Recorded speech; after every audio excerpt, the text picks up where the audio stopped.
What's up, everybody? Appreciate you tuning in. We are back with another edition of Snap Counts podcast.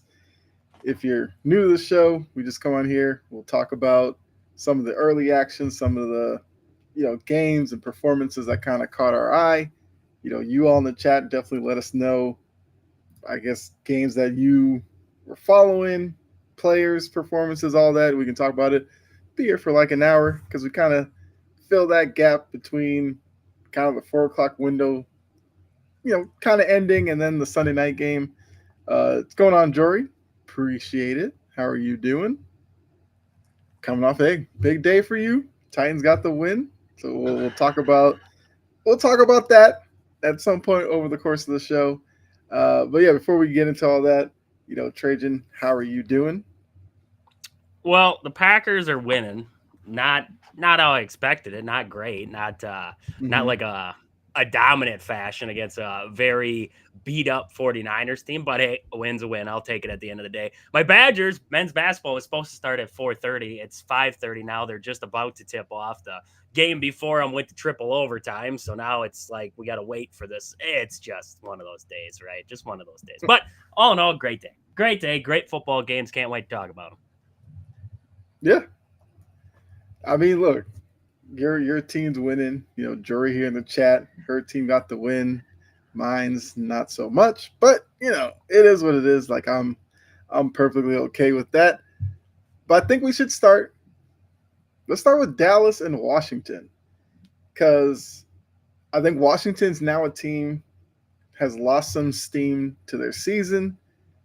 They're going up against Dallas, a team that we also know is in turmoil and everything like that.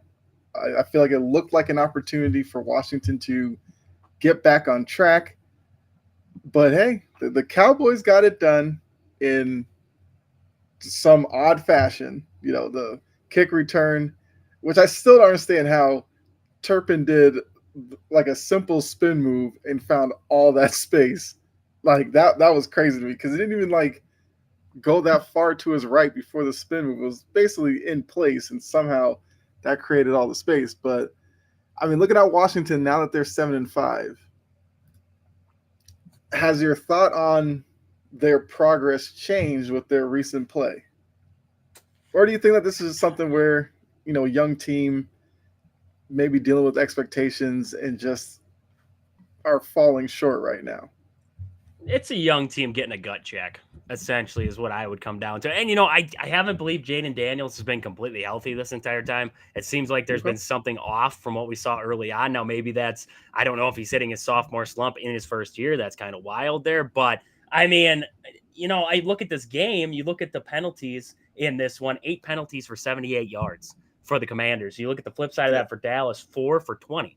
I mean, that's a big difference in a ball game right there. You also look at turnovers in this game. Washington had 3 turnovers compared to 1 for Dallas. Dallas just did a better job on playing clean football versus what the Commanders did in this one, where they kind of threw this game away to the Dallas. I mean, look at the scoring in this one. It all happened basically in that fourth quarter. 24 points for Dallas in that fourth quarter compared to 17 for the Commanders. You look at the rest of that game, it was 10-9 heading into the fourth quarter. Like, that's nuts. Like that, it doesn't usually happen like that. But Cooper Rush played a game management solid, like not a over the top performance, but not bad. Mm-hmm. You'll take that. You'll take that. I thought that Dowell guy, I've said it before, I think he is a decent player. So hopefully this is good signs for them going forward there. CeeDee Lamb had a decent day too. the Commanders should have tied this game. I mean, make your extra point. That just seems like such a chip shot, a simple thing. Then we don't have to see the Hail Mary again. It doesn't come to that situation. Just ridiculous. And it's about as ridiculous as my Badgers right now. They can't even start this next game because the shot clock isn't working. So now we're in another delay because they can't get the shot clock working here. We might not tip off until 7 o'clock tonight here, the way this is going. Players are on the floor. They're waiting to go, and we have a shot clock problem. This is ridiculous out here. Just like watching this game, just ridiculous. But hey, for the Cowboys, a solid win. You played a cleaner game. You beat them in that aspect. You probably were not the better team, but you found a way, right? That's the main thing. You found a way to win a football game, spark some life maybe into this team, and who knows? I mean, 4-7, you're probably not going to make the playoffs, but get something positive going forward if you're a Dallas Cowboy fan. That's all you want to see, is something positive to build off of heading into next year, because you'll get Dak back, you'll get healthy. Maybe Jerry will actually make some moves in the offseason, add some good pieces, not just, Ezekiel Elliott and think it's going to be good enough. Add some good pieces. Maybe this Dowell that you have in the backfield now is going to be your answer at running back, and maybe you just solidify around him there, and you could be looking at something decent if you're a Dallas Cowboys. So just something to build off, I guess, is what I'm going for in this game here.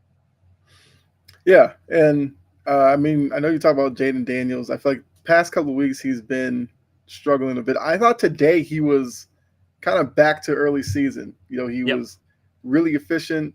Well, he was somewhat efficient. 25 for 38. Like, isn't great, but it's not terrible. He had the 2 touchdowns. He also used his legs effectively. He had a rushing touchdown. He ran for 74 yards and 7 carries. So he was doing everything. And look, with all the penalties and all that, there were some drops involved in the game as well. They still had a chance to win this game because Seibert missed a couple of kicks that obviously hurt them.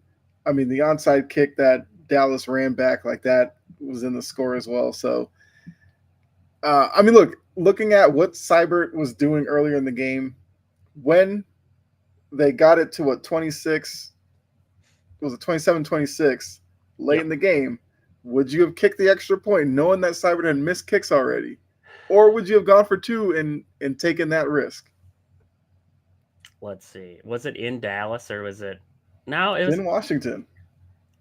On the road, you go for 2. At home, you go for the tie. That's what I've always said. Basketball, same way. When you're on the road, you go for 3. If you're at home, you go for 2. So, I mean, I'm looking at it in that aspect, and I'm saying you kick the extra point, you go to overtime or whatever it is, and you move forward from there. That's what I would say. That they don't even have one of the shot clocks working in this game. Both coaches just agreed to go with 1 shot clock and 1 scoreboard. One whole end of the floor is not working at this very moment. This is just nuts. They don't even have the other shot clock. They just have the scoreboard. This is like high school basketball right here. We have 1 scoreboard working and no shot clock. Taking it back in the day. Wow. This is just, I mean, it's the first ever one at Greenbrier in West Virginia there. It's a ballroom they're playing in. First ever time that they've played basketball there. And, I mean, it's cool. It's cool and all, but not a good start. Not a good start to it there for this tournament. But, hey, I'll take it. If the Badgers win this game with no shot clocks or nothing, I'll take it. Right. Yeah, so, look, Commanders are now 7-5. I feel like some of the luster's off of the good start, but they still have a, path and everything kind of in front of them if they want to make the playoffs, as they are now currently holding on to the 7th seed in the NFC, with seemingly the Seahawks will be right behind them at 6-5, depending on how the rest of that game goes. But right now they have a bit of a cushion because the Rams, Seahawks, Niners are all 5-5. But I feel like this is something that they're going to have to kind of fix right away, because if this slide continues, they could find themselves out of the playoff picture. And a couple weeks ago, we were having a conversation of could they win the NFC East. Now we're wondering, can they be a playoff team? I like that's a lot, and that's a lot for a young team as well to kind of go through that wild swing and now try to stop the bleeding and get back to winning. I think that's a good thing. I think that's a good thing for a young team. You want them to face adversity. I mean, you look at the Green Bay Packers from last season there. The start of the year, nobody thought the Packers would go and play the 49ers in a divisional round and be within a score of winning that football game. Nobody thought they could go to Dallas and rout them, right? I mean, the way that the Packers faced the adversity early on, and it didn't get better right away. I mean, it was a Hmm. slow, steady process, cut after cut. And then all of a sudden, they just found it. And they went to and Thanksgiving and beat up on the Lions. And they went out and they beat, I can't remember who was next. I'm not going to go through a full schedule here, but they found ways to win football games, stay in football games, build off of the little things, and move forward. I don't, I feel more comfortable with the Commanders team going into the playoffs who has faced this, who has Hmm. faced losing streaks, who has faced this kind of adversity where our backs are against the wall. Don't let the locker room turn against you. Stick together. We'll be fine. That's where, if I'm a Commanders fan right now, I'm not freaking out. I know this team's good. I know they can do good things. I know I have a good quarterback. I know I have good pieces around that quarterback. Now just let them go.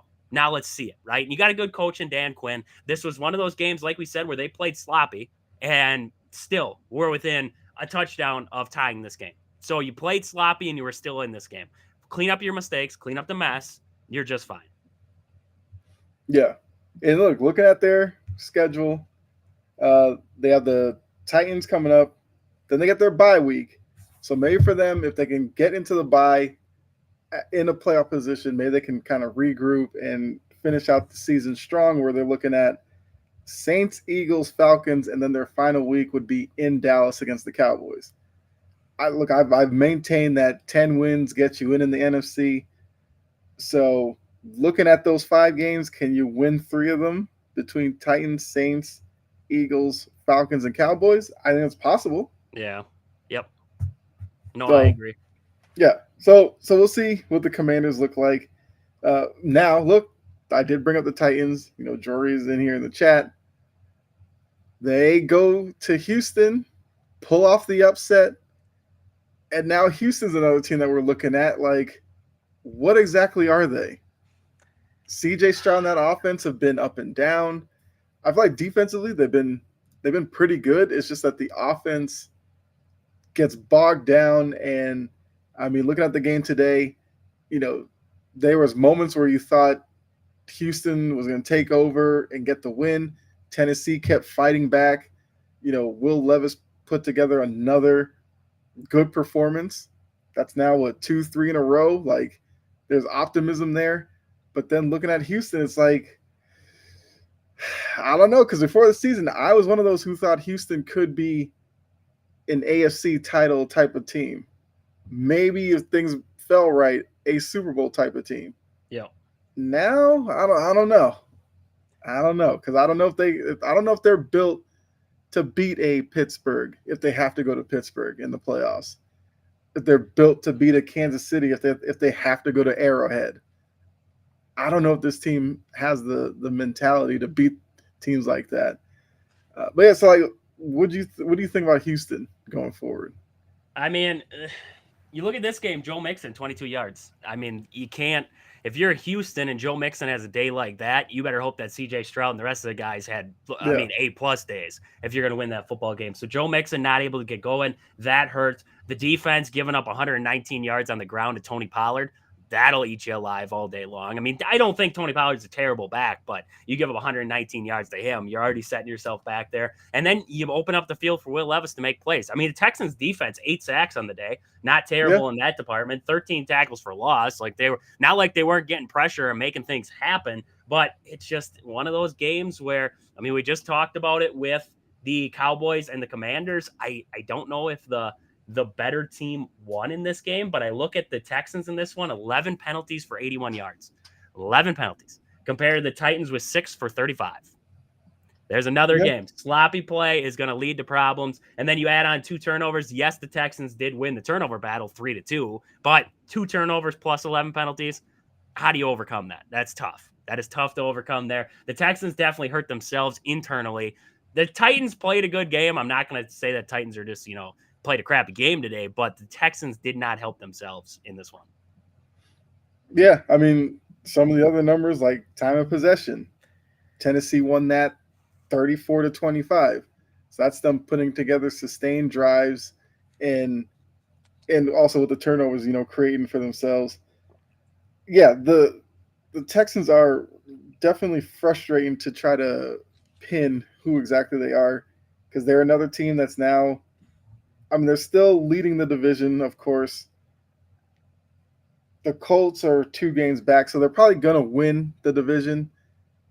But like I said, you're looking at potential wild card matchups against like the Chargers. Chargers are a tough team, and you know Jim Harbaugh is going to have that team ready to go. You could potentially face the Ravens in a wild card round. Ravens are another team. If they decide to, play correctly and hand the ball to Derrick Henry, they play a very physical style. Or maybe you get the Broncos, which that might be their opposition of choice, but they probably won't have the record to actually face against Denver. So I mean, this just might be a season that they win the division and bow out kind of early in the playoffs, which would be a bit of a step back from last season. Yeah. Well, they did lose in wild card round, but they had a good showing against the Baltimore Ravens, Yep. which is why I had so much optimism for them this season. Yeah, But I I agree don't. with This you. The team Joe would have Mixon to get part, hot. Joe Mixon part is very important. Like if Joe Mixon has it going on the ground, it makes C.J. Stroud's job so easy. Yep. So No, credit to 100% agree. Tennessee for And bottling him up today. it was a dominant display almost by the Tennessee Titans in this one. They kind of just set the tone, did their thing, 396 yards in total on the game there. 19 first downs, not bad. Not a bad day at Yeah. all from the Tennessee Titans. Maybe like we were talking about before with Dallas Cowboys, good things moving forward. This could be a positive game moving forward for the Tennessee Titans. Not that they're going to get into anything this year yet, but a positive moving forward. Yeah. Yeah. Agree with that. Let's look at. All right. I got to top of these Giants because the Giants move on from Daniel Jones, which it went from he was starting to he was benched to he was third string to he was released, all within like 2 days. Crazy how all that happened. So for me, I was like, I want to see what the Giants do against Tampa Bay today. Basically, they no-showed the game, and then you have Malik Neighbors after the game talking about, oh, it wasn't a quarterback problem because we were having performances like this with Daniel Jones. So clearly it wasn't Daniel Jones's fault. And the reporter was just like, so then what is the problem? And he was just like, I don't know. But it wasn't Daniel Jones. And then we had Lawrence Tynes tweeting during the game like players were mad that Daniel Jones was released. So now they're like taking it out on the staff by not really playing. And I'm just like, did I miss where Daniel Jones was some Giants legend that they moved on from and everybody's upset about? Like, I don't know what is going on in New York, but the football there is crazy between the Jets and the Giants. Even though they're technically New Jersey, but It's do you point it towards almost how they treated him on his way out? Like they put him on the practice squad. He was a practice squad safety, like just an odd stretch there for him. And then Mhm. I don't understand the whole situation because Tommy DeVito was your third string. You skipped over Drew Lock to get to Tommy Yeah, DeVito. that was weird. I don't get It's that. just I could see it as this is your hometown guy. Maybe you're trying to make the fans happy by putting Tommy DeVito out there. Like it's a feel good story. Like great, but he doesn't. Tommy DeVito does not give you a better shot to win a football game than Daniel Jones. I don't think Tommy DeVito does. Daniel Jones is not great. Don't get me wrong, but Tommy DeVito isn't winning you any football games. You look at the pieces that they have built around Daniel Jones on this Giants team. Besides Malik Neighbors, who is it? I think Tyrone Tracy's been a decent back, but outside of that, Mhm. offensive line, nothing. Look at the wide receiver room. Mhm. Besides Malik Neighbors, not a whole lot to write home about. It's just they could screw up a lot. They've screwed up a lot, and they're screwing this whole situation. Now you lost the locker room. Now something needs to happen. And where do you look? Do you fire Dable? Is that the next like option that you have in here? Because if Malik Neighbors gets ticked off and you already lost the locker room, wow, this is just Yeah, terrible how for does him. Dayball Terrible. do his job at that point? Yep, you can't. You can't. If the locker room already quit because you had to get rid of a guy, I don't know. It's just I'm glad I'm not a New York Giants fan because it looks like this is a setback of a couple years at least. Yeah, I mean that's definitely how it's looking, and I mean, look, I guess to talk about the other side of the field, Baker Mayfield had a good day, 24 for 30, 294. I mean, no touchdown, but they ran the ball really well as well. So they're a team that is kind of hanging around only because the Falcons just won't take a hold of that division, and they got Mike Evans back.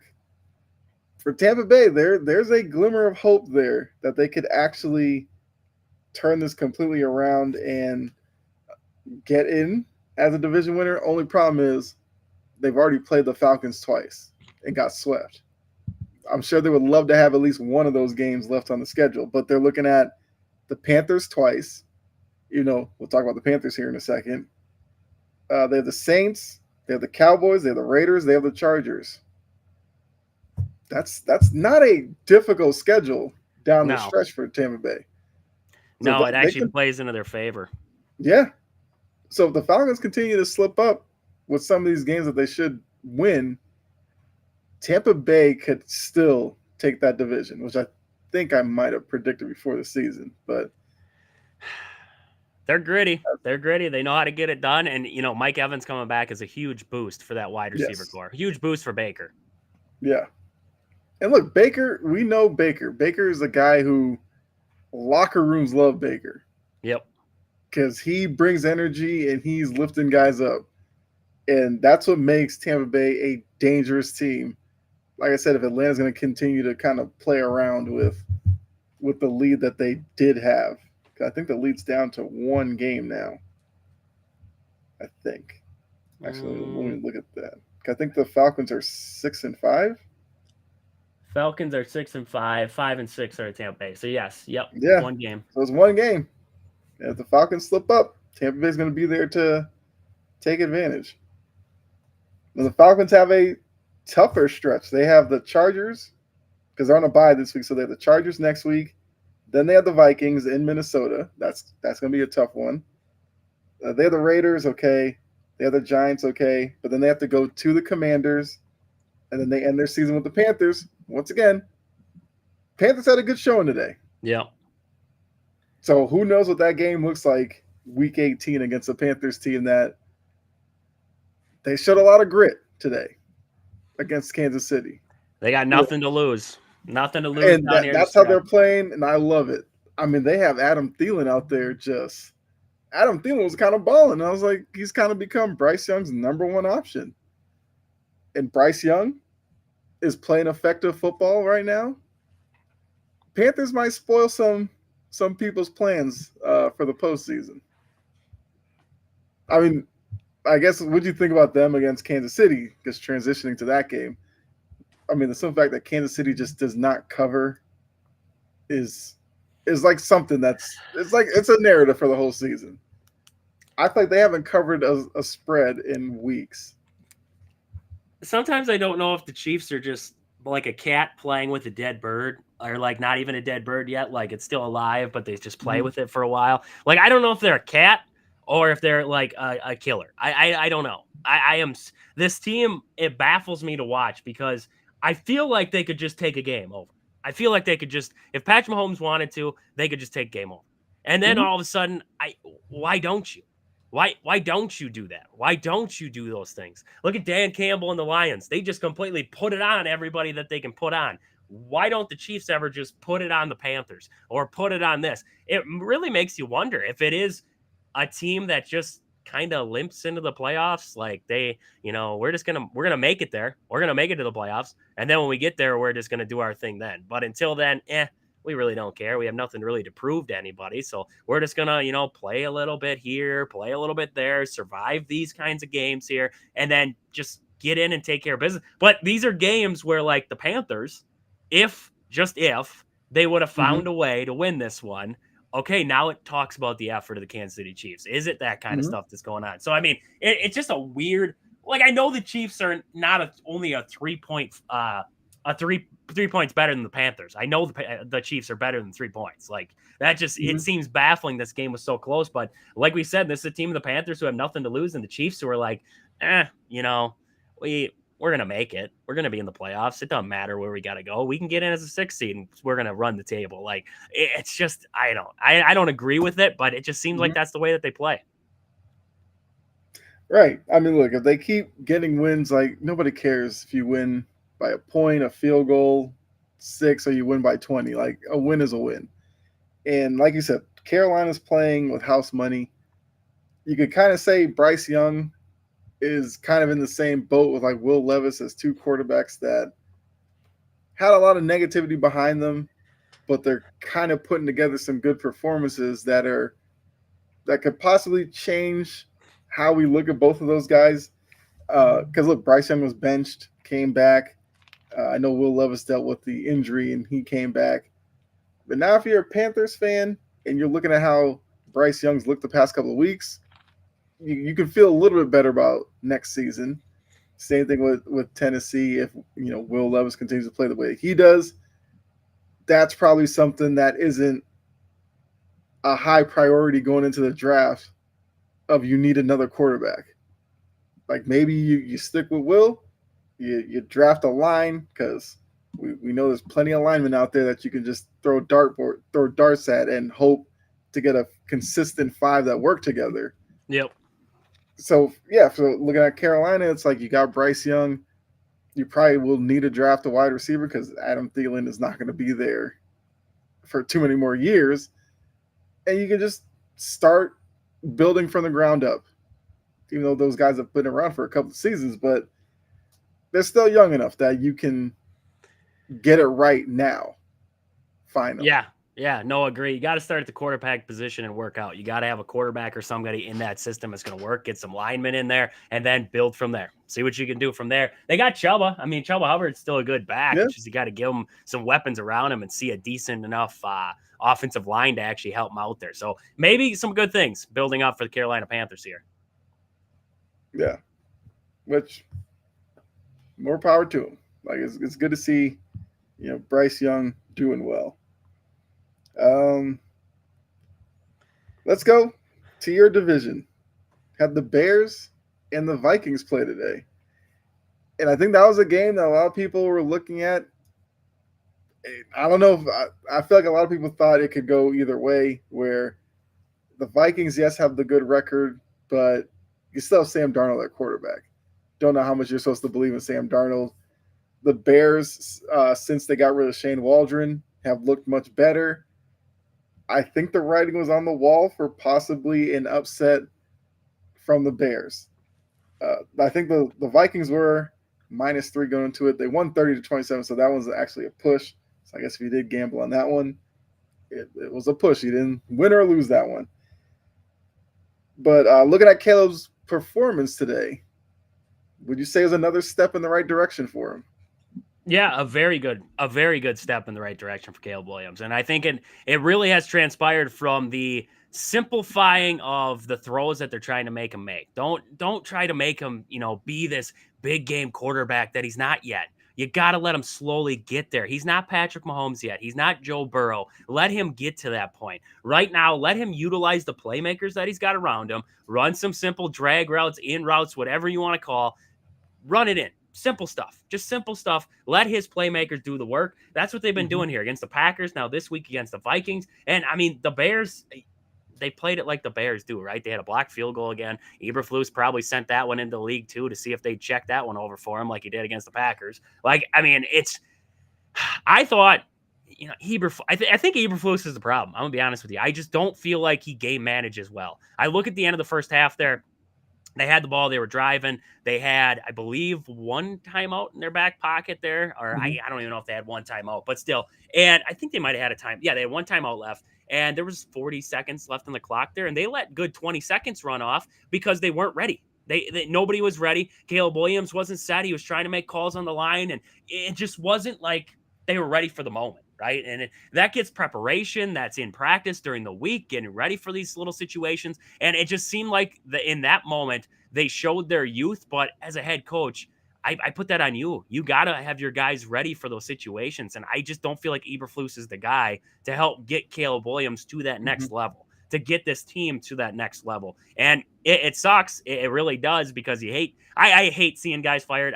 You don't wish somebody to get fired off of a job like or anything like that. But Mhm. I mean, he just is not fit to be the head coach of a team, especially a team with a young quarterback who cannot get it done at this point.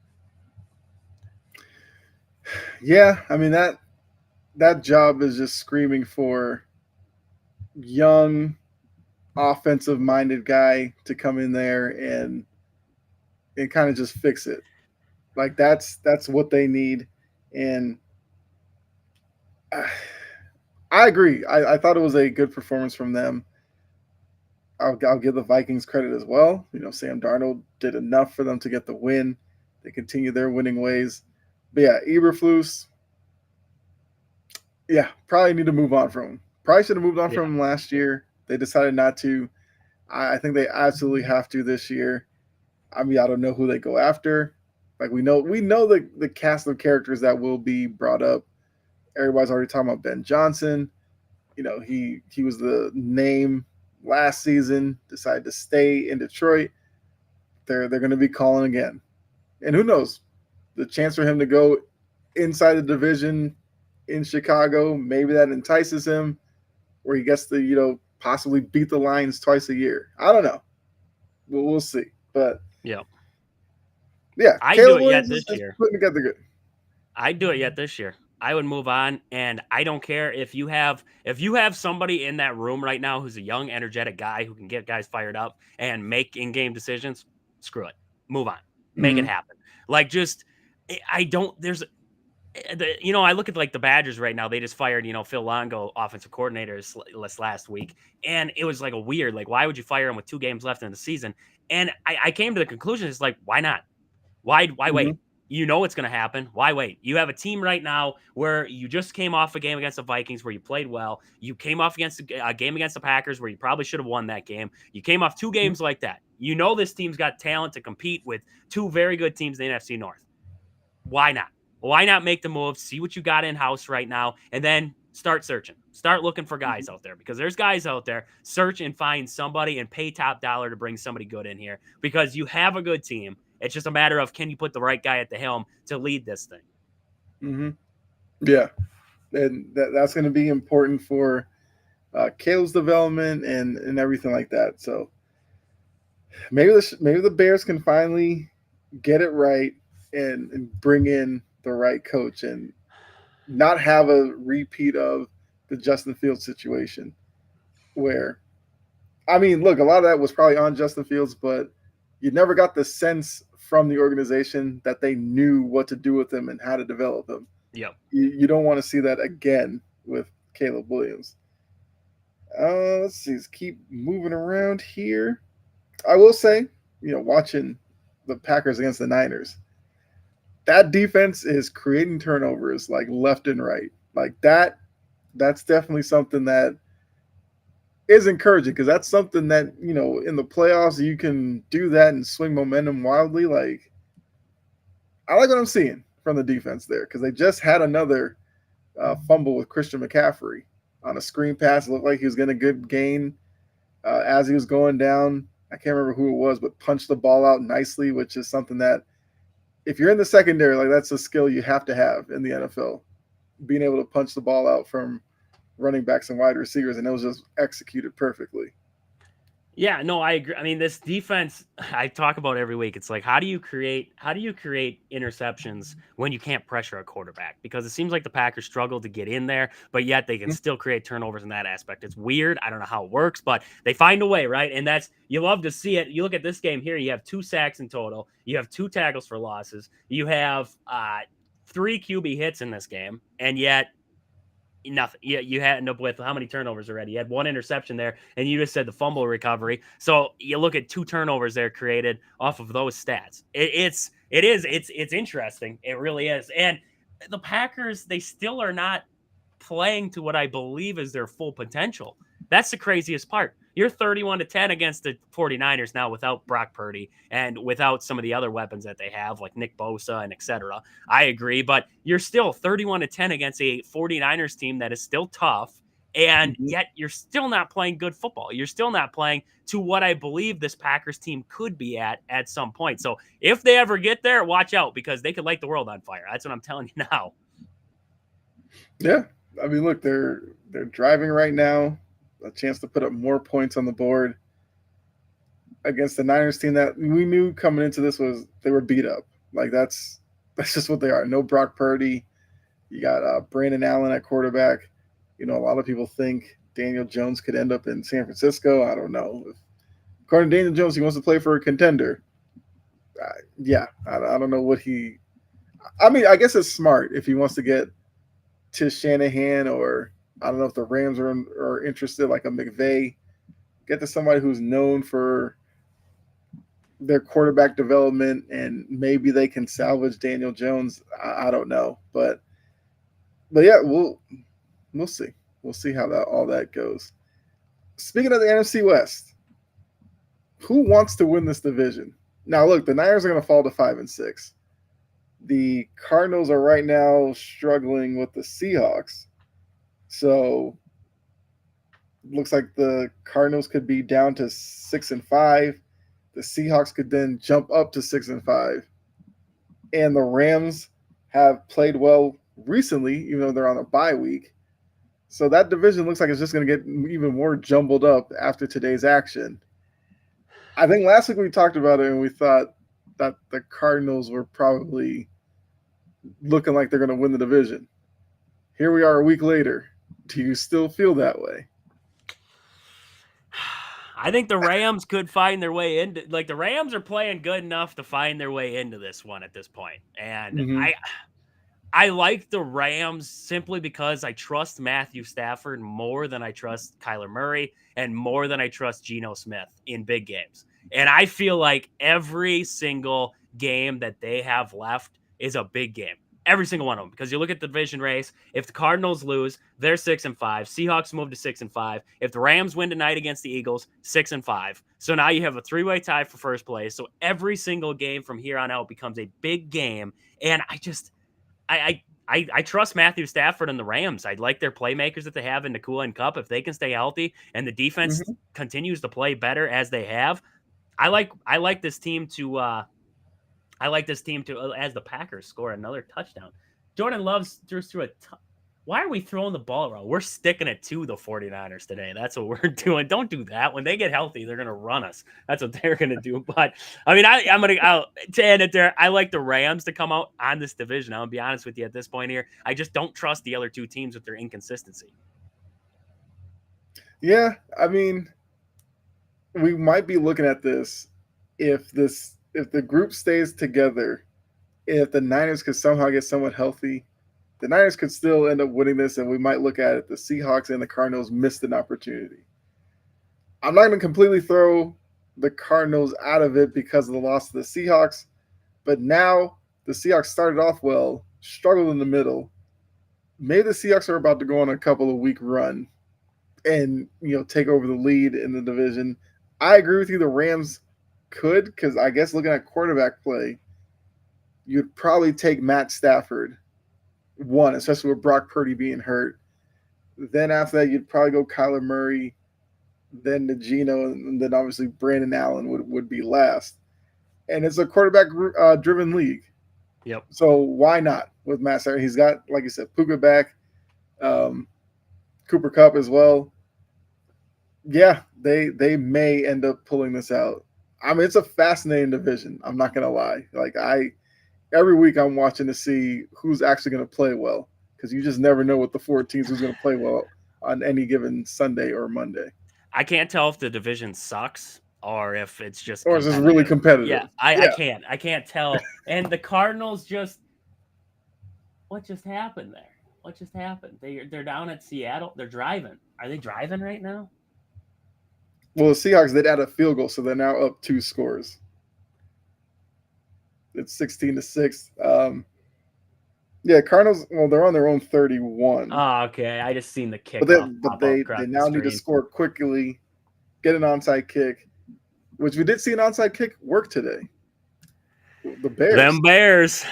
Them Bears. It was not even a legal onside kick either. It bounced off that what's his name's leg, and then Like Byam bunt or tried to something. grab it too, and he kind of knocked it around, and Yeah. that was just it was like it was setting up so perfect for the Bears. I was just like, are you serious? I mean, but you Hmm. look at the drive before it too to score, it took a while. It took a while to transpire. It was all the way down to 20 seconds by the time they got that kickoff. Like it just the time was not there, and then you take the ball first in overtime, and well, we saw what happened. So I mean, Yeah. just it was a good game all the way around. And I think the Bears have a lot to build off of that game though.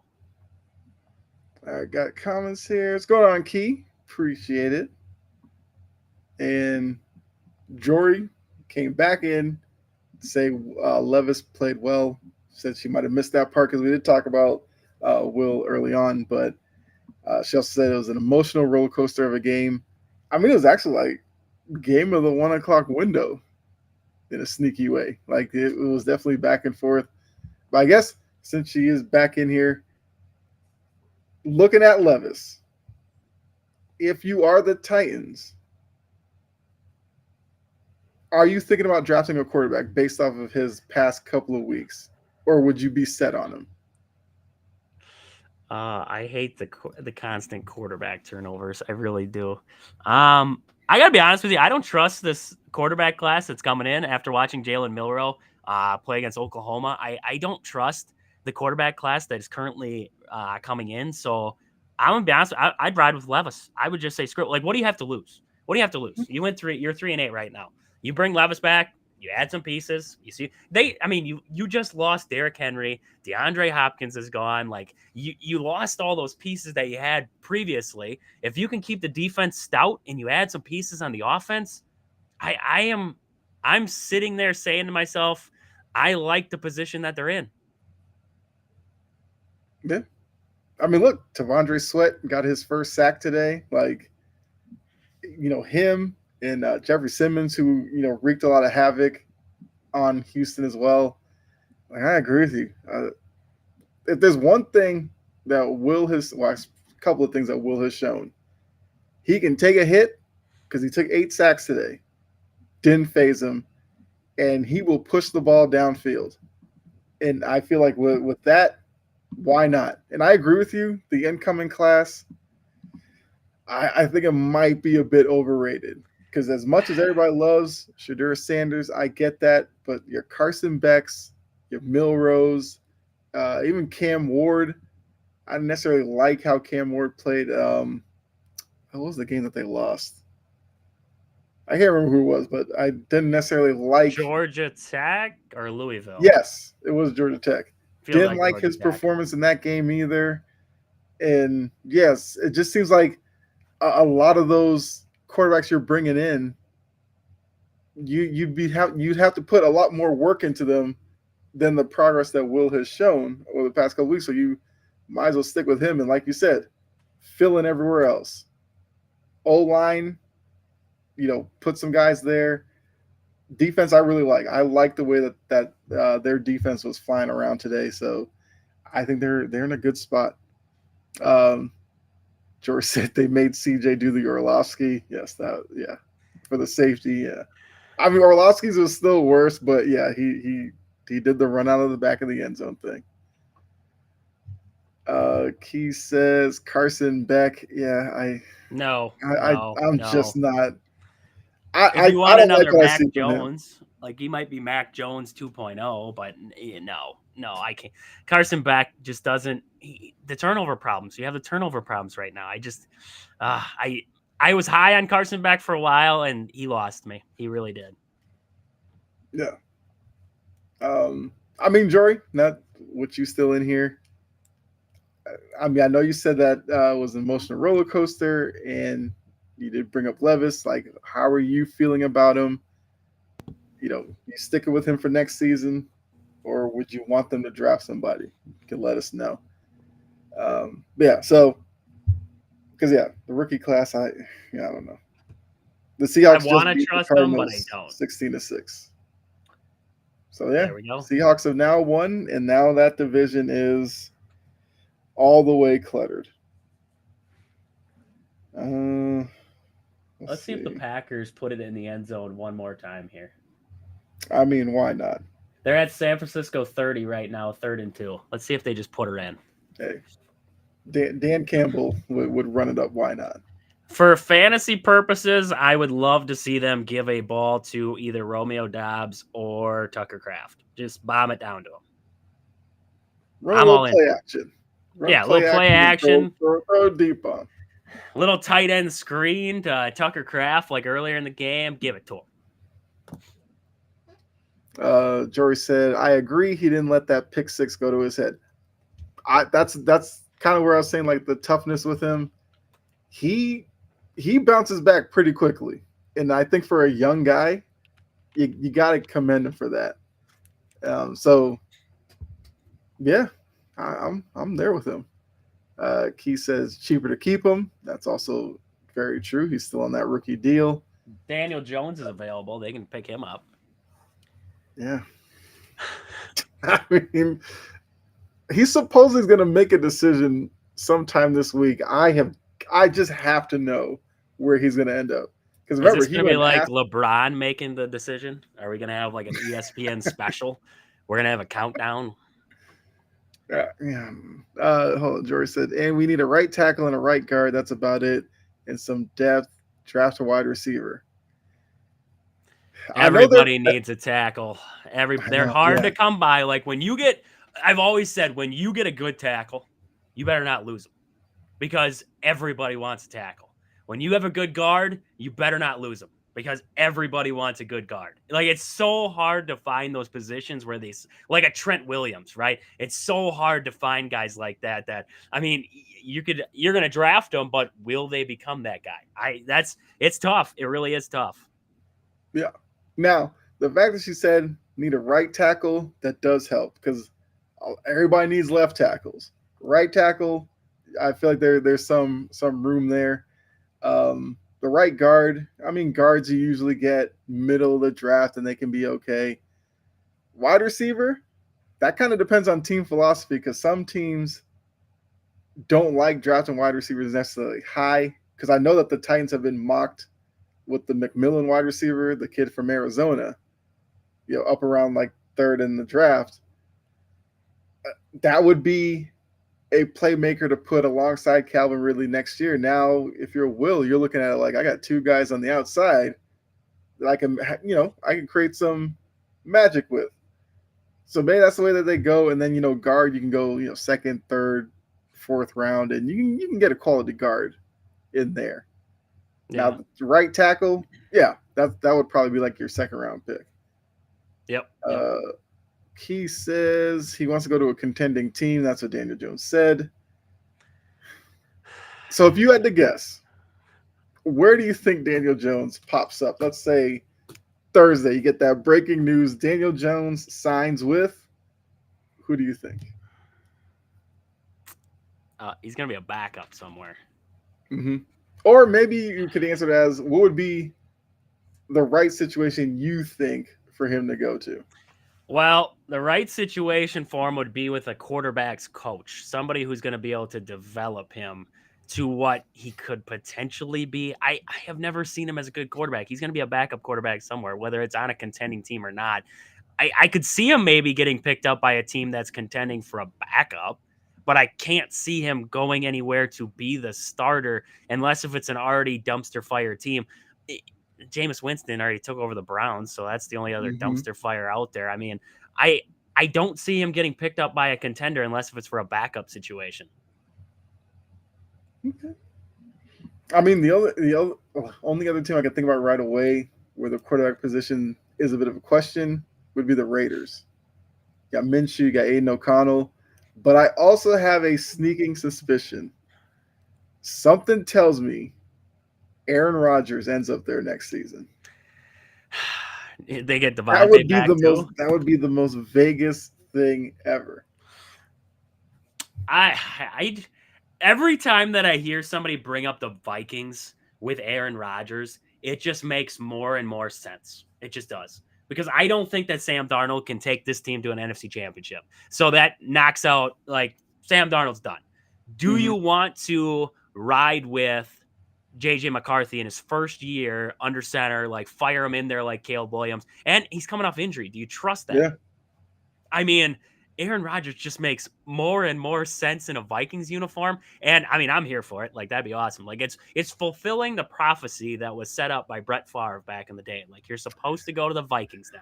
So I mean, is it going to be the one situation that I believe is going to happen? No, but it really could. I mean, it really could.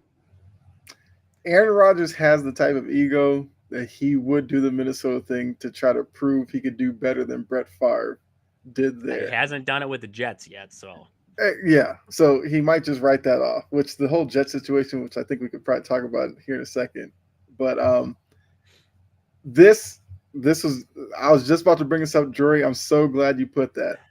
I would not want Aaron Rodgers anywhere near JJ McCarthy or yeah. that that group because knowing him, he would probably have Justin Jefferson fighting with Jordan Addison, and he would create some like crazy division. Then he's gonna bring in. I don't know if Alan Lazard might be afraid next year. He'll be like, "Get me Lazard," and there's gonna be a whole weird thing in Minnesota. So if I'm Minnesota, I would say no, even though the temptation would be there. Because if they go this season, they make the playoffs. Let's say they get to the divisional round and lose because Darnold has a bad game. There's going to be a lot of talk like, "Oh, Aaron Rodgers out there. Why don't you just get him?" And that's what you need. If I'm Minnesota, I fight that temptation. I say no. I'm good. I don't think Aaron Rodgers is a winning quarterback anymore. I don't care where he goes. No, he's not. And I don't worry about, see, I'm not worried about the JJ McCarthy thing because I don't think that he infects organizations. I don't think he infects backup quarter. Look at Jordan Love. Like, I don't think, he's underneath Love was underneath the Rodgers for how long? Like, I don't think Jordan Love, he took the good away from him, but I don't think he took the rest of it. Because you watch him now, he's got some of the same, some of the same moves. He does Mm-hmm. that back foot throw. Like it's some of those things where you're like, sometimes that, I don't want you to do that, but sometimes you got to. So, you know, I don't know if he hurts the organization, I would agree. But I don't think that the Vikings would let what happened with him with the Jets happen. Like they have a good coach already. They have a good defensive coordinator already if he does not get sent somewhere else to be a head coach or anything like that. Mm-hmm. I mean, I don't see an organization picking him up. I would love to see him go to the Cowboys. I really would because if he got paired up with Jerry, that would be awesome. Seeing which one of Mm-hmm. them would have the final say in what, like that would be. Oh man, that'd be great. I would want to be on draft night, and I'd want him to flash to Jerry Jones, and Aaron Rodgers and him are sitting there on a couch next to each other, like that's their two. They're doing it. Like that'd be awesome. But I mean, I don't know. He's not done. It's just a matter of where Aaron Rodgers ends up at this point. Yeah. Now, Anthony, the Colts did cross my mind. And look, Trajan, you just talked about Dallas. Jim Irsay is Jerry Jones light. And Jim Irsay is the type of owner who would love to roll out the red carpet for Aaron Rodgers. Because the Colts, since Peyton Manning's been gone, it has been a revolving door of quarterbacks. They've done everything from Matt Ryan to Phillip Rivers, and none of it's worked. I mean, they had Andrew Luck, who seemed like he was going to be the guy, but then, Andrew Luck prematurely retired. So, yeah, looking at Richardson, he's not getting it done. Irsay would sign Aaron Rodgers and, say, this is for Anthony Richardson to learn behind a great, and then you go back to him when Rodgers is ready to retire. Oh, he was talking about Daniel Jones. Okay. Oh, I completely misread that. I thought he was talking about Aaron Rodgers.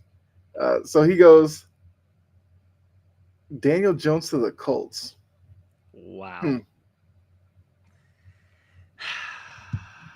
That'd be a question. Would you rather try to fix Daniel Jones or What are you fix upgrading? Anthony Richardson? What are you upgrading with Daniel Jones to the Colts, though? What are you really doing? Because Richardson can run, so can Daniel Jones. Mm-hmm. I Richardson can throw the deep ball probably farther than Daniel Jones can, and they Mm-hmm. both struggle underneath. Yeah. What are you upgrading? You're not upgrading by bringing in Daniel Jones. Maybe you bring him in as competition and see which one of them can do it better, but both of them have same problems. Yeah. Carson Wentz. Carson Wentz is fine. He's getting a free ring for doing nothing. Well, This is true. Jory says it's kind of like you, lateral move. Yep. You're not getting better. I would only make the move if you were getting better. You're not getting better. Unless if you have lost all faith in Anthony Richardson being a guy. I'm saying the Colts had Wentz. Yes, Carson Wentz was also that quarterback revolving door. Yes. So, because we know Jim Irsay loves grabbing headlines just as much as Jerry Jones does. If he gets Aaron Rodgers there, he'll create some buzz. I still don't think it would do anything in terms of wins and losses, but he's going to end up somewhere. Yeah, I think he should retire, but we know he'll end up somewhere. Let's see. So Anthony put Daniel Jones to the Colts. I feel like I threw out there the Raiders only because Raiders have a lot of issues at quarterback. But I also don't know if I want to put that on Antonio Pierce to have to deal with. I don't want to put that on Raiders fans. I feel bad for Raiders fans if we send them Daniel Jones too. Okay, so Anthony has a here for Daniel Jones. One team crossed his mind playing his style, run and pass, play action. Daniel Jones to the Ravens as a backup. That's what I'm saying. Backup somewhere. That's the only way he's getting on a contending team. That's what becomes right. Bryce Young's backup with the Panthers. I mean, yeah, because what would you really be asking him to do offensively? Hand it to Derrick Henry, throw a lot of screen passes and little curl routes to Mark Andrews. You'd have to think Daniel Jones could at least do that. And to be honest with you, I don't even know who's the backup in Baltimore right now anyway. It's not Huntley. No. It's the ageless wonder. Isn't it like Josh Johnson? Who's been around for like 16 years? Yeah, Josh Johnson. Yeah. So, maybe. That's right. He was with San Francisco. He was with like San Francisco, the Bucks. He was with Washington with no logo because at that point they were still the Redskins. Mm-hmm. They had to take that off ESPN. Yes. That's so stupid. I mean, it's the way the cookie crumbles these days. Yeah. I mean, look, I feel like there's like some talk about getting that name back or something. I don't know. I think it's the Native Americans who are petitioning for it to come back. Which, if that's the case, I'm perfectly okay with it. Sign it up. Sign it up. Because that was the group that obviously you had the biggest issue with the original name and how they felt about it. But if they sign off on it, then why not? I don't know. Like, I feel like they almost liked it as the name. Like, I feel like it was almost like remembering. It was one of those kinds of things. And then we kind of just took it away from them there. So that's why that select group got a little upset with the whole situation. We'll see if they go back to it or not. Anthony did say Jones to the 49ers. I feel like that's the situation that I feel like most people think it goes to. I could see it. Especially with Purdy out, you just seen Brandon Allen play. You're looking at like, could Daniel Jones do better than Brandon Allen? He probably can't do worse. I mean, I don't know. I feel like the Rams, Sean McVay could work with him, but I don't think he fits that system. Right. Not even in the slightest. Packers already got Malik Willis, so we're good. We don't need nobody. Cowboys. Titans got Mason Rudolph. They wouldn't deal with that. Nope. Cowboys, they already got Trey Lance sitting in the wings already, and they're already dealing with Cooper Rush. They don't need no more. Who do the Lions have as a backup? Oh, Hendon Hooker. They ain't moving off of Hendon Hooker as the backup. They want to see him at some point. Can you imagine Dan Campbell having to deal with Daniel Jones? This is Miami Dolphins because Skylar Thompson is no good. Didn't they have Huntley at one point too? I think they still have Hundley, unless Hundley just got hurt. He must have, because according to their roster, he's not on. Let's look at the depth chart here. Yeah, he's on the IR. Yeah. I don't trust Skylar Thompson, and you can't trust that Tua Tagovailoa is going to stay healthy. I mean, just not knocking on wood. I hope he does, but Mm-hmm. with past experience, I don't know. Maybe Also, the if you have problem Tyreek is, Hill and Jalen Waddle, and all you got to do is just drop the ball off and let them do the work, you could make that work. problem is Mike McDaniel kind of showed this year if he doesn't have Yeah, Tua, he ain't he fixing nothing. cannot coach. No, he wouldn't be the guy to fix Daniel Jones. Anthony asked, "Who's the Bills' backup?" I can figure that out right now. Is it? Oh, they have a bye week this week.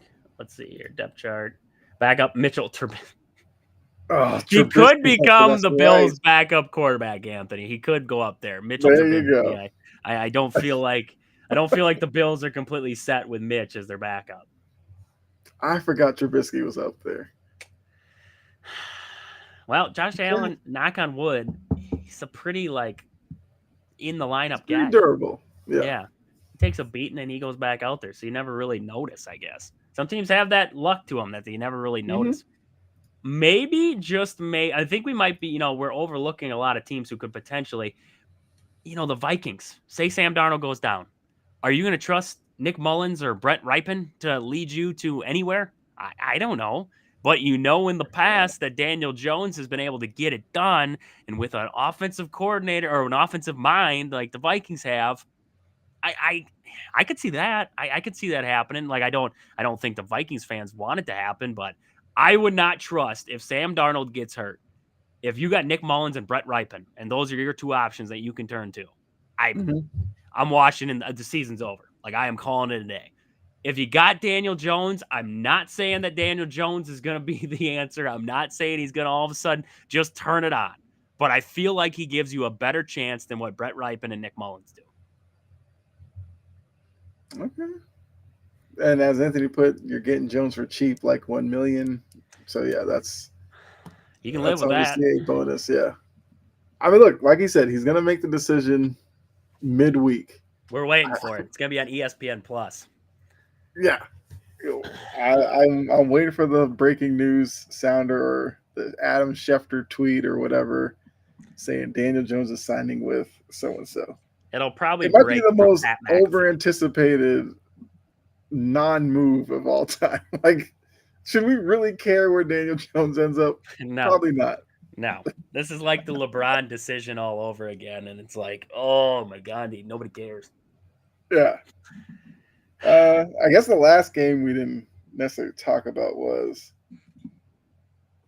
well, I guess really quickly, Detroit beat Indy. No surprises with that. Detroit keeps moving along. They're now 10-1. I'm gonna say David Montgomery. That guy. That guy's a tough runner.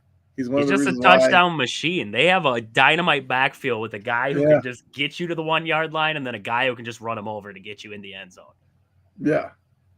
Anthony says he clears waivers Monday, so tomorrow. Yeah. So let's hope, as soon as Daniel Jones clears waivers, we get the announcements. No lingering around for a couple of days. But He's going back to Duke to continue his studies. um, yeah. So looking at Detroit really quickly, because this is a game that we expect them to win. Um, what'd you think about their performance? I thought Goff kind of put the 5 interception game in the rearview mirror. He didn't have any touchdown passes. He didn't have any interceptions. Threw for 269. Like you said, Gibbs, who's kind of turned into your running back between the 20s, and then when they get in the red zone, that's kind of where Montgomery shines. Or third and short or whatever, Montgomery's probably going to get the handoff. He'll bowl over the first guy that's in his way, and he'll get you the first down. This was a performance that, when I'm looking at it, is why I think Detroit is a legit contender in the NFC, if not for the Super Bowl. depending Yep. on who comes out of the AFC, obviously. It's just the physicality that they have with the defense, with Dan Campbell. Like, I just like the makeup of their team. And look, for you as a Packers fan, I mean, I'm sure you pay very close attention to Detroit, but what'd you think about their performance today? I mean, they did. You can't like this was a game where Jared Goff didn't throw a touchdown. They didn't win it through the air. They did their thing through the air, but they won it on the ground. They knew that they could get the ground game going when they needed it. Goff was able to make some throws. They played efficient football. That's what this game was, efficient football. The Colts Mm-hmm. played well. I'm not gonna, the Colts didn't play a terrible game by any means. I thought their defense played decent in this one. 7 tackles for a loss. Not a bad day at all by the defense there. And then looking at the offensive side for him, Anthony Richardson was and that's what you're going to get out of Anthony Richardson is Mm-hmm. And then you had Jonathan Taylor go for 35 yards. So Lions defense stepped up there. Colts definitely still got their problems, but I mean the Lions, they played a clean game all the way around. Only 5 penalties in this one. They were 3 for 4 in the red zone. Like that's a solid day at the office. No matter if it's 24-6 or if they beat a team 52-3, like it don't matter. This was a solid day. And you look at the Lions as we have that this is a contending team that can win it in many different ways. And who's going to stop them, right? Who's going to stop them? We're going to find out, right? They got dates, I believe, with the Packers yet. Well, they do have a date with the Packers. I don't know if they have the Vikings yet late in the season. Yeah, they have They Vikings have, last game. yes, got Bears Bears twice, Packers, Bills, Niners, Vikings to close out your season. and 49ers. Yeah, 49ers on that schedule too. And the 49ers could be still in the thick of things when it comes to Mm-hmm. that game. So, I mean, will somebody be able to trip them up? I think so. I think if the Lions keep going, like they got to have a reality check, right? Somebody's got to come in and just like punch them in the mouth. And then after that, I still think they're a good team. I'm just, you're 10-1 right now. You're a great team all the way around. You got a lot of playmakers, but I just feel like you got to get punched in the mouth one Mm-hmm. time just to see how great you are. And I feel like it's going to happen here. I'm hoping my Packers take care of the business that I think they will in that game that they're going to have. It's going to be at Ford Field. But I feel like the Packers, they're feeling better about themselves. Maybe they turn it around a little bit. We'll Mm-hmm. see what happens there. But the Lions, they're definitely a legit, like 100,000%. I don't even know how else to say it, contender. Like there's no doubt in my mind. This is a contending Mm-hmm. team. Yeah, I mean, look, the week 14, week 15 double feature with the Packers and Bills both going into Detroit might tell you even more about this Lions team, whether or not they are kind of in it for the long haul. Anthony did put this up about Turpin because Anthony is a Commanders fan. The spin move on the kickoff was so disrespectful. It seemed unnecessary, but then when you look at the play, for whatever reason, it opened up a lane for him. And as I said on the broadcast, like he's literally the fastest guy in the league for a reason. And you He's saw it on that shifty. play. He's a shifty little Yeah. dude. But as I saw in that, I can't remember what game it was where the Cowboys were trying to come back. He gets tired fast too, so he cannot be relied on too often on the offensive side. But he's definitely a dynamite return guy. Yeah. And heck, you can definitely make your name in this Cordell league just Patterson. doing that. Yeah, exactly. And then the last game, Dolphins Patriots. Dolphins get the win 34-15. I feel like today was like the first time I think in a while the Dolphins offense looked like kind of last year. Hill, Waddle with all that speed, uh, A chain, and the running back and all that. They looked all right. I'm still not going to go crazy over them because, they are the Dolphins. But they are a team that a lot of people really think can go on some run and maybe make a push for the playoffs. So I'm going to tell you right now the Dolphins are the first team out at 5-6. You have the Chargers, Ravens, and Broncos all with 7 wins ahead of them. Broncos are 7-5 because the Broncos did beat the Raiders today. What percent chance do you have for the Dolphins actually making the wild card? And I'll tell you their schedule as well. They have the Packers on Thursday, so short week. Then you have the Jets, dumpster fire. They have Yep. to go to Houston, which we talked earlier in the day in the show. Houston, Never know what you're going to get from them on a week-to-week basis. Then they get the Niners, and then end their season with at the Browns, at the Jets. So sitting at 5-6, teams ahead of them have 7 wins. I think in the AFC might be the same thing. You might need 10 wins to get in. Yep. So you're expecting the Dolphins to now win 5 of their last 6. What percent chance do you give them of actually pulling that off? It's going to come down to, for me, the Packers and 49ers. Can you sneak one of them games? Can you sneak one of them big-time games? Because Packers, you got to go to Green Bay in the cold on Thanksgiving. That's going to be tough. And then you have the 49ers at home. That's another situation like we talked before where you got the 49ers on the ropes, right? They're in this situation now where this is like third to last game of the season. I believe, what do we just figure out, the Lions before? They had the 49ers mixed in there too at some point. Mm-hmm. You're playing the 49ers where they have the Lions either the week after or the week before. So you're tight with there. The 49ers have come out guns a-blazing, expecting them to be healthy at that point. I think it's doable, but you got to win one of those games between the Packers and 49ers, and that's tough. That's tough. Yeah, and I guess looking at the team that they're chasing, the Broncos, once again 7-5. So if 10 is the magic number, the Broncos just need to win 3 games out of the Raiders, Browns. Then they get their bye week. Then you have Colts, Chargers, Bengals, Chiefs. Now for Bo Nix, that's not an easy schedule necessarily. Actually, I said Raiders. The Raiders game was the one that was today. Sorry. But yeah. So skip that one. So it's Browns bye week, Colts, Chargers, Bengals, Chiefs. Chiefs are the toughest team on that schedule. The Bengals will give trouble. But how far are the Bengals Chargers out will of give it? them trouble too. Yeah, Chargers will give them trouble. But how far are the Bengals out of it at that point there? That's tough sledding for them. I mean, yeah. Cat by my tongue there. Yeah, I kind of like the Dolphins' schedule makeup more than I like the Broncos. Like, if it could come down to one game being the difference here, I could see this being, I mean, it could be the Dolphins to lose at one point. Yeah, I mean, look, if you're the Broncos, Browns game is a must. Then And they're sneaky. The Colts out of the bye is a must. So now your season comes down to at the Chargers, at the Bengals, home for the Chiefs. Can you get one of them? Yep. That's tough. That's tough. Because the 2 easiest ones are on the road with the Chargers and the Bengals. Chargers, I mean, the home crowd situation there isn't great, but it's a tough team. And we are, like we said earlier, Jim Harbaugh is going to have that team locked in and ready to go. Like I said, the Bengals game second to last week, if they're completely out of it, like, who knows what that Bengals team.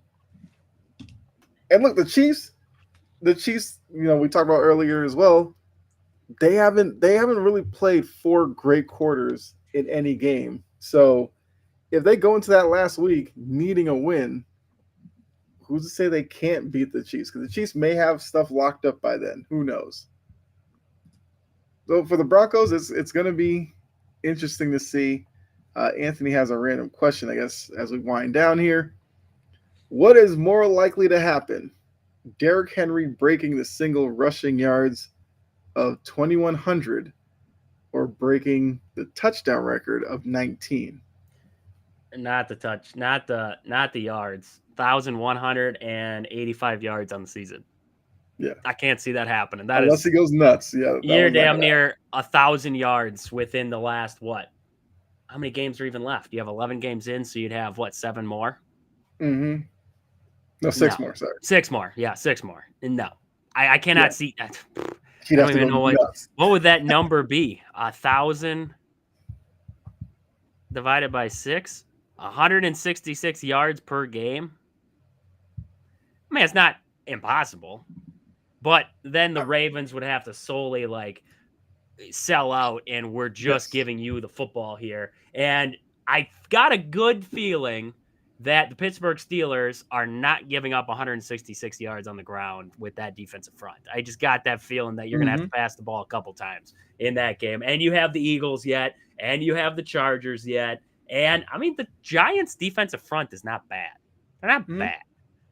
And then you got Cleveland's defense, too, who isn't bad. So, I mean, now I cannot see the yards. 13 touchdowns, though, to get to 19. I could see So you need that. about one a week.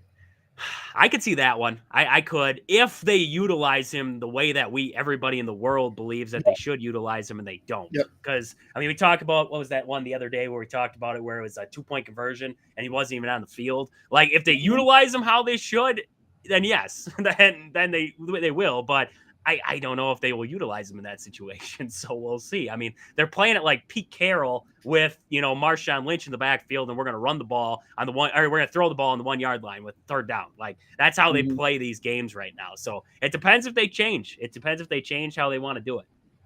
Yeah. Yeah. I agree. It's got to be the touchdown one.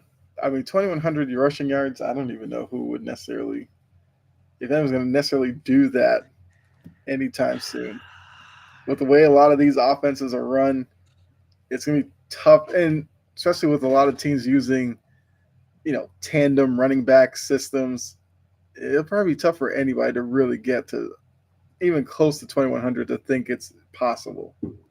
The only one that it sparks my interest would be if Jim Harbaugh completely sells out into like this run offense like he was at Michigan. Like if it becomes that kind of Mm-hmm. offense, then whoever's underneath of him could maybe get to a position like that.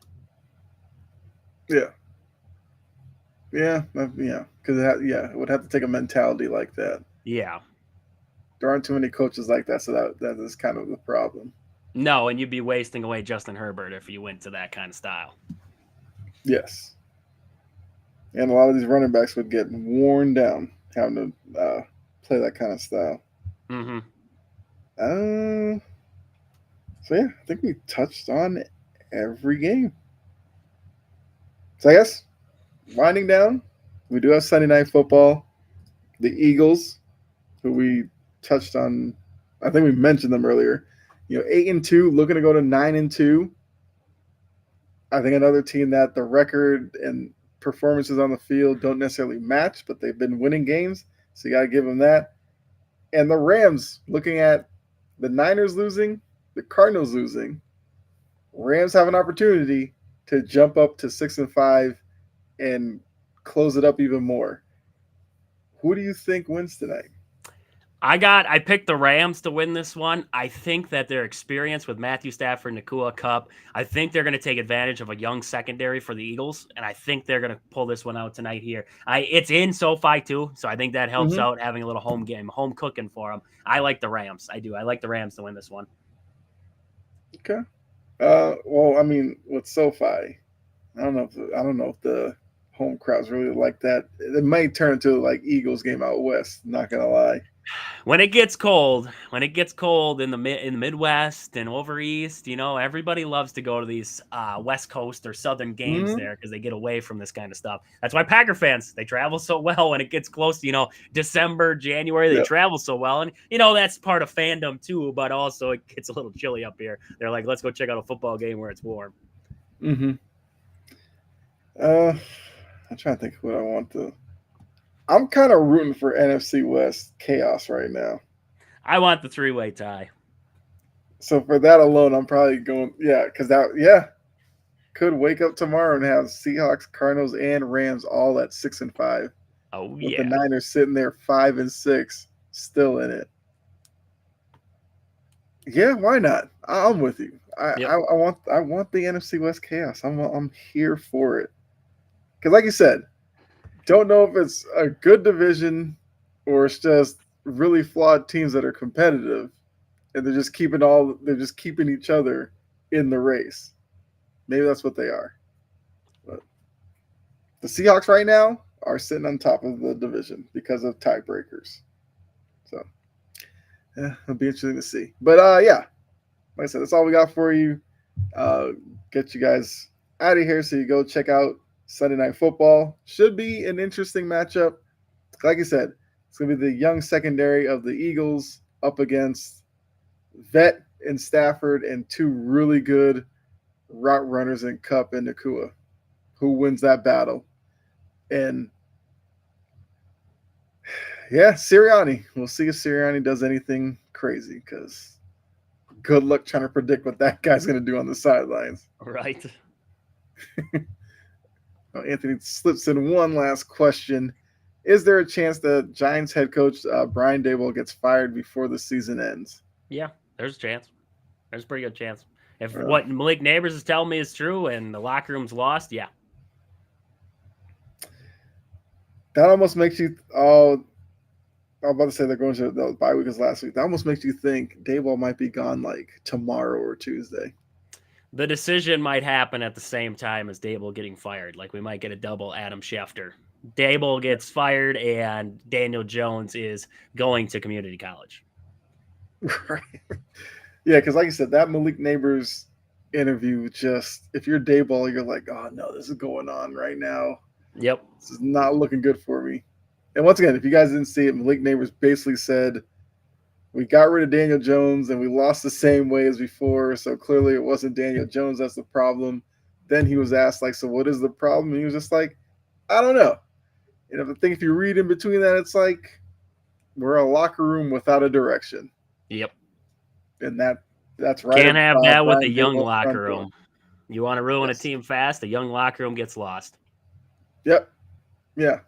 That's the problem with teams when they go hit the reset and go really young. Something like this can happen.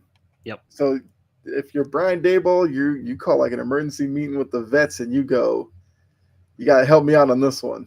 Yep. We got to rein in Neighbors and whoever else might be thinking like him, and try to finish this season out. But yeah, I would not be surprised if midweek we hear Brian Daboll relieved of duties mutually. They love to put that in there. So, but yeah, so that is where we'll end it. Appreciate all of you for tuning in. Hopefully you enjoyed it. If you did, hit the like button. Also, follow or subscribe to Integrity Sports Network, depending on the platform that you're watching. Also, the Facebook page. Go over there and like that and follow that as well. And make sure you are back next week for another edition of the Snap Counts podcast. Make sure you check out Trajan, Wisconsin Sports on the Go as well. You can find me over on Chomping at the Bit if you want some more content from us individually. But I guess anything you want to plug before you get out of here, Trajan? No. I mean, great week of football here. Packers got the win. Great week. And I'm going to have to go talk about them now. Kyle is joining me tonight on the show. So if you guys get bored, you want to hop over onto my network, Kyle and I will be talking again there about Wisconsin sports and a little bit extra. Yes, I will be over there. And then I guess for me, another loss for the Patriots, but Drake May is the guy, so I'm happy. That's all I can say. But yeah, so enjoy the rest of your night. Enjoy the rest of your weekend. Well, I guess the next time we'll see you would be after Thanksgiving. So enjoy your Thanksgiving and enjoy the family. We are out of here. See you all later. Bye.